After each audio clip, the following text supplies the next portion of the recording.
আসসালামু আলাইকুম। Foreign job information চ্যানেলে আপনাকে স্বাগতম।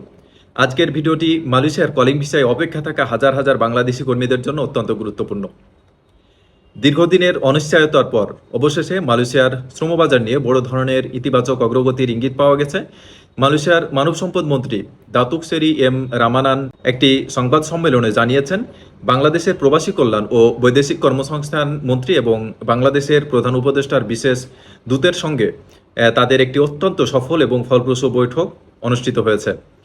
মন্ত্রী জানান, বৈঠকে কর্মী নিয়োগ প্রক্রিয়া কত দ্রুত নিয়োগ কার্যক্রম শুরু করা সম্ভব, কোন নিয়মকানুন অনুসরণ করে করা হবে, এই সব বিষয় নিয়ে বিস্তারিত আলোচনা হয়েছে। সর্বশেষ গুরুত্বপূর্ণ বিষয় হলো, তিনি স্পষ্টভাবে বলেছেন যে আগামীকাল অথবা পরশু দিনের মধ্যেই উভয় দেশ একটি চূড়ান্ত সিদ্ধান্তে পৌঁছাতে পারবে এবং এরপর আনুষ্ঠানিক ঘোষণা দেওয়া হবে। এই ঘোষণা যৌথভাবেও হতে পারে অথবা দুই দেশের আলাদাভাবেও দিতে পারে। এখানে একটি বিষয় পরিষ্কার করে বলা জরুরি, গত 7 জুলাই বাংলাদেশ সরকারের পক্ষ থেকে মালয়েশিয়ার শ্রমবাজার উন্মুক্ত হওয়ার ঘোষণা দেওয়া হয়েছিল। আমি তখনই এই চ্যানেলে বলেছিলাম যে বাস্তবে তখনও আনুষ্ঠানিক প্রক্রিয়া সম্পূর্ণ হয়নি, কারণ মালয়েশিয়া সরকারের পক্ষ থেকে প্রয়োজনীয় নির্দেশনা, বাস্তবায়ন পদ্ধতি এবং চূড়ান্ত অনুমোদন তখনও প্রকাশ করা হয়নি।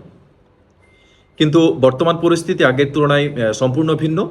আজকের বৈঠকের পর মালয়েশিয়ার মানব সম্পদ মন্ত্রীর বক্তব্য থেকে স্পষ্ট বোঝা যাচ্ছে যে দুই দেশের মধ্যে বড় ধরনের অগ্রগতি হয়েছে এবং এখন কেবল কিছু ছোটখাটো বিষয় নিয়ে আলোচনা বাকি রয়েছে। মন্ত্রী আরও জানান, আগামীকালকের আলোচনার পর প্রয়োজনীয় সিদ্ধান্ত, নির্দেশনা এবং বাস্তবায়নের পদ্ধতি লিখিতভাবে জানিয়ে দেওয়া হবে। এরপর উভয় দেশ যৌথভাবে অথবা আলাদাভাবে বিস্তারিত ব্রিফিং দিতে পারে। আরও একটি গুরুত্বপূর্ণ বিষয় তিনি তুলে ধরেছেন। তখন মন্ত্রী বলেন, বর্তমান এমওইউ এখন পর্যন্ত কার্যকর রয়েছে এবং এই মুহূর্তে নতুন এমওইউ নয়, বরং দ্রুত শ্রমবাজার সচল করাই দুই দেশের মূল লক্ষ্য। বাংলাদেশ চাই যত দ্রুত সম্ভব কর্মীরা কর্মসংস্থানের সুযোগ পাক। অন্যদিকে মালয়েশিয়ার বিভিন্ন খাত, বিশেষ করে রেস্তোরাঁ সহ আরও কয়েকটি সেক্টরে শ্রমিকের চাহিদা রয়েছে বিশেষ। এই বাস্তবতা বিবেচনায় নিয়ে দুই দেশ আপাতত খুঁটিনাটি বিষয় পরে সমাধান করে আগে নিয়োগ কার্যক্রম চালুর দিকে বেশ গুরুত্ব দিচ্ছে। প্রিয় দর্শক, আমার ব্যক্তিগত বিশ্লেষণ বলা যায়, এখন পর্যন্ত পাওয়া তথ্য অনুযায়ী মালয়েশিয়ার শ্রমবাজার চালুর পথে বড় কোনো জটিলতা আর থাকছে না।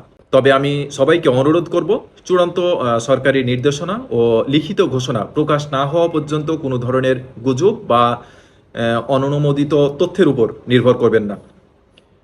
যেই মুহূর্তে মালয়েশিয়ার সরকার অথবা বাংলাদেশ সরকার আনুষ্ঠানিকভাবে নির্দেশনা প্রকাশ করবে এবং কোন লাইসেন্সধারী এজেন্সি, কোন প্রক্রিয়ায়, কোন খাতে এবং কিভাবে কর্মী পাঠানো হবে, সেই সকল তথ্য আমি সর্বপ্রথম আপনাদের সামনে তুলে ধরবো ইনশাআল্লাহ।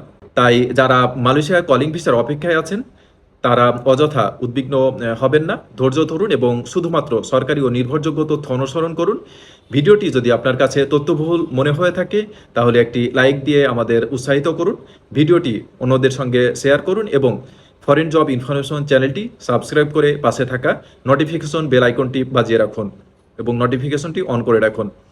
আমি নিয়মিত মালয়েশিয়া, বিদেশে কর্মসংস্থান, কলিং ভিসা এবং সরকারি সর্বশেষ আপডেট নিয়ে নির্ভুল তথ্য প্রকাশ করি। আজকের মতো এখানেই বিদায় নিচ্ছি। আসসালামু আলাইকুম আ রহমতুল্লাহ। ভিডিওটি কেমন লাগলো কমেন্টে লিখে জানান। আর ভিডিওটি ভালো লাগলে লাইক, শেয়ার এবং চ্যানেলটি সাবস্ক্রাইব করতে ভুলবেন না। ধন্যবাদ। আসসালামু আলাইকুম।